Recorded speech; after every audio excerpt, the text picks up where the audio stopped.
We've got some very interesting news to take a look at here today involving New York Rangers superstar winger Artemi Panarin and him being ranked as the fifth best overall winger in the entire NHL right now by NHL Network as they come out every single year, every single season with their position rankings. And for wingers among all NHL players, like I said, Artemi Panarin is the fifth highest ranked player, which is pretty great to see. I mean, this is obviously a very talented player here in Artemi Panarin.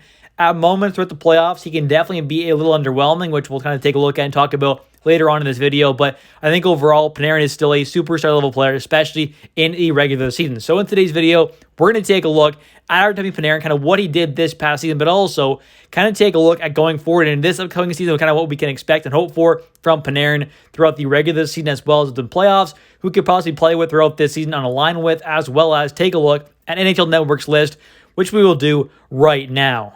So taking a look here at the top 10 wingers right now in the entire NHL from NHL Network, they have in first place here Nikita Kucherov, in second place Matthew Tkachuk, in third place Mikko Rantanen, in fourth place David Pastrnak, in fifth place Artemi Panarin of the Rangers, sixth Jason Robertson, seventh Kirill Kaprizov, eighth William Nylander, ninth Sam Reinhart, and in the 10th spot they have Mitch Marner. The rest of the list there, Hyman, Tkachuk, Stamkos, Forsberg, Connor, Gensel, Keller, Marchand, Ovechkin, and Travis Konechny. So that's our top 20 there. That's kind of what they rank for all wingers left and right side. And Artemi Panarin being fifth place, I think is pretty fair. This is a guy, like I said, who come playoff time can definitely be underwhelming, but the numbers he has put up consistently throughout his regular season career at the NHL level is definitely, top tier numbers there. He has been an MVP kind of caliber guy. Maybe not every year deserved to win it, but he's kind of been at least amongst kind of the other kind of forwards, especially in the kind of running for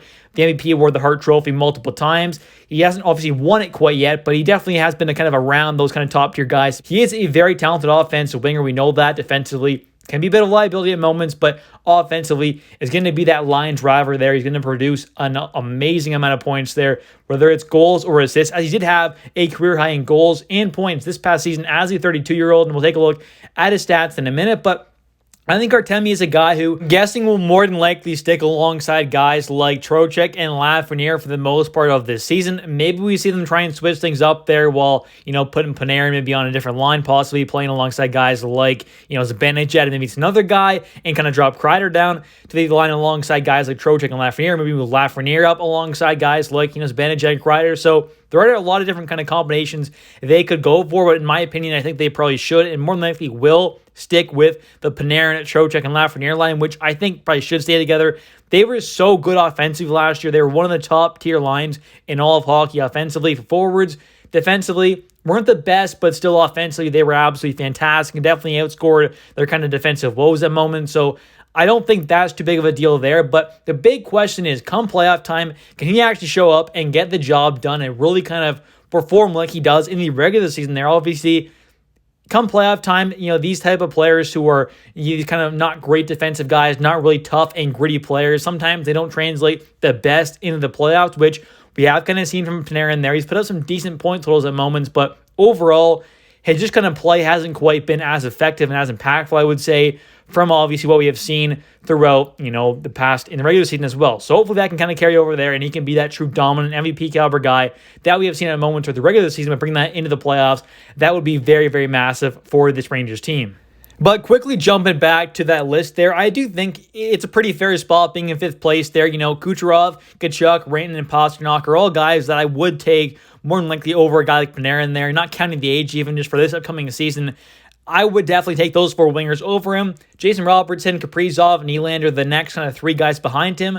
I think Panarin, as of right now, is a better player than them this upcoming season. Maybe we do see, that age kind of catch up to Panarin there, and he takes a bit of a step back. But the important part is it's not like, obviously a guy like Panarin there is some elite, phenomenal skater there where he's just using his elite top tier and high-end speed there and his amazing agility and change of direction, that kind of stuff there to kind of create his offense. He's more of a guy who just gets the puck on his stick there, has some nice hands, elite playmaker, has the vision, has the shot, has the overall kind of offensive hockey IQ to get the job done. So that's kind of the important part there is he is a guy who, as we have seen so far, he's going to be entering his age 33-year-old season pretty much there. This was past, 32-year-old season there. So He's obviously a guy who's already getting up there, getting to his kind of closer to his mid-30s there, but I still think he is a guy who long-term should be a very good NHL player for at least the next, 3, 4, 5 years possibly at the NHL level. Maybe not going to be that 100-point guy consistently as he gets older, but still should be well over a point per game guy for at least the next few seasons, which is a very important thing because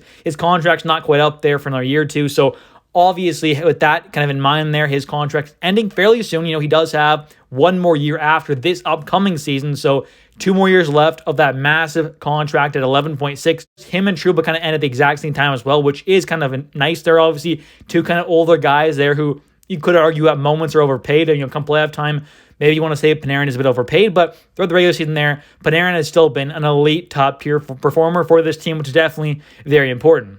And now let's take a look here at Artemi Panarin's stats as he does turn 33 in late October, but is still obviously a very talented player as he put up some absolutely phenomenal numbers this past season as the 32-year-old had 82 games played, 49 goals, which was a career high, and his previous career high was only 32, so a 17-goal jump, which is quite massive. Had 71 assists there, which was 3 assists down on his actual career high of 74. And for points there also had a career high and did so by going up 24 points from his previous career high from back in 2021-2022 with 120 points this year. He finally broke that 100-point gap and absolutely smashed through that with 120 there, so that was pretty great to see and a very cool thing to watch as a Rangers fan as well. Then back in 2022-2023 as a 31-year-old, still put up some great numbers there. 82 games played, 29 goals, 63 assists for 92 total points, so not even bad. In the previous year, 96 points. Then the previous year had 58 points and only 42 games played. And then the previous year, his first year with the Rangers, had 95 points in 69 games. So this was not the first year where he was actually on pace to hit 100 points there, but actually finally got the job done this past season. Now let's take a look, though, at his actual playoff numbers, which are very important there. This past season put up some great offensive numbers in the playoffs there, but I think his overall impact was maybe not as good as kind of what we saw throughout the regular season there, although he was nearly at a point per game. The impact, I would say, probably wasn't just quite there, and his overall game just was not the overall best. Ended up having 16 games played this past playoff run, 5 goals, 10 assists, 15 total points, averaging 20 minutes and 41 seconds per night. Had 1 power play goal there. I think played solid, but I don't think had that kind of, $11.642 million worth of impact throughout this playoffs.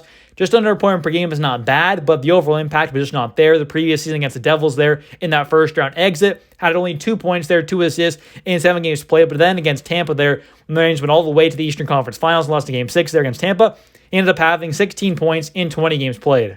So overall, I do think it was a fair spot to put him as the 5th best winger in the entire NHL by NHL Network, but I do really want to see Artemi Panarin have that MVP, $11.642 million worth of impact in the playoffs, which would definitely be a massive help for this team. Anyways, thank you all so much for watching. If you have enjoyed this video, definitely hit that like and subscribe button for a ton more New York Rangers content.